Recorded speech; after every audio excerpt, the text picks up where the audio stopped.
have like a very interesting viewpoint because talking about your past experience under your gurus have sort of given you this other education outside of dance, and they've sort of extended the world around you and made you receptive and sensitive to it. And I think that sort of helps. You know, teachers nowadays, they don't, it's only restricted to the classroom and you don't get that full experience. So I think you have that greater knowledge to draw your outline from.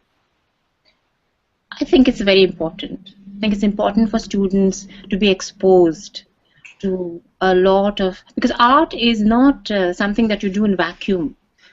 Art is a way of life. You have to live the artist's life.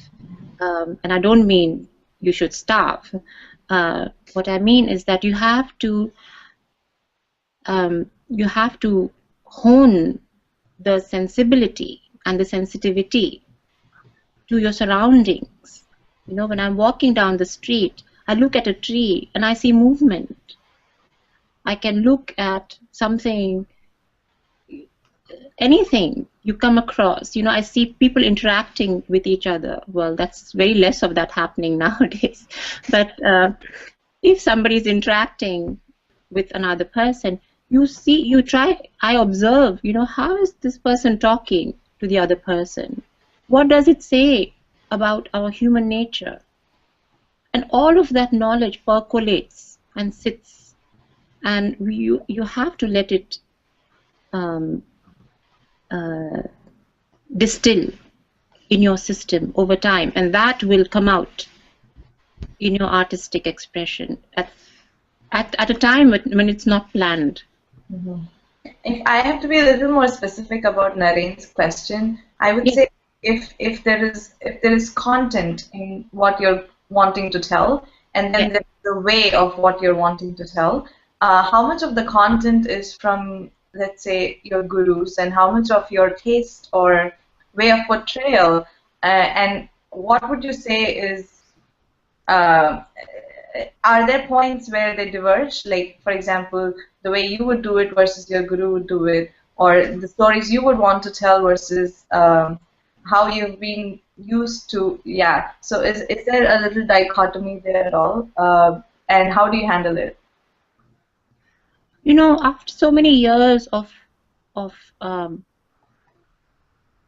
regularly doing your work without any plan, performing, or, you know, program and all that, you develop an inner disciplinarian sort of, you know, you develop an inner eye, I should say. It's probably the third eye that we know as, I don't know. But you develop certain consciousness that it tells you. It's very hard to explain in words. When you have done it for a while, when you keep on following what your gurus tell you the right way is, you start to develop your own sense of what is right and what is wrong. But that doesn't mean that you achieve a sense of freedom at any point. You always need one person whom you trust completely, who can tell you that this is not right, especially what is not right. And I'm always conscious of that. Sometimes, how much of it is following my gurus? I think all of the person who I am is, I've become what I am after following my gurus. Their role their presence and their teachings never leave me. I never put it aside and say, oh, I'm just going to forget about what they told me and I'm just going to do. It's impossible, because it has, you know, it has gone into my system so much that even if I wanted to, and why would I want to dissociate from it? It cannot happen. And I wouldn't want that to happen either. But at the same time, if you're a thinking artist, your individuality will come through no matter what you do, and it should.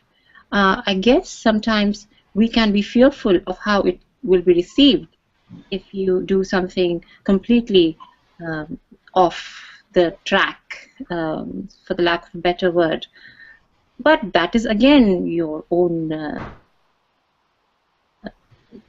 conscious thinking, and that inner third eye that should be kept alive and awake all the time. I don't know how else to give a more concrete answer, because it's a rather abstract process in itself. Has there ever been like a conflict between, say, what you want to do versus what your guru wants to do, or versus, you know, from your previous training from your other gurus versus your current guru, and is there any conflict in that that sort of makes you, you know, uncertain as to what to do? You mean conflict? Conflict as in when I was learning from them, or? Yeah. Did you ever disagree with what they were saying, or were you always 100%? I never disagreed with my teachers. Okay. No, I never said to them, "I'm not going to do this." Never. Even if it didn't agree with me, I went ahead and did it. But they never.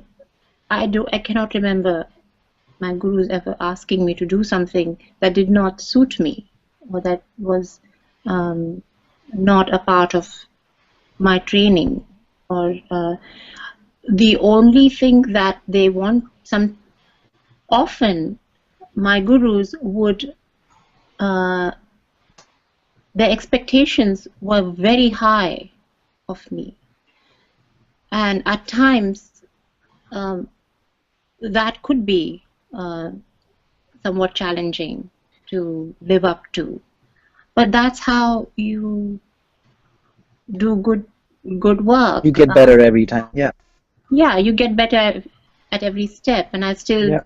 you know, I have doubts. I mean, I don't think I succeed most of the time, but sometimes when I do, it's my gurus, when they tell me, that's the biggest, I should say, applause or validation, or a gift that I think anybody can get.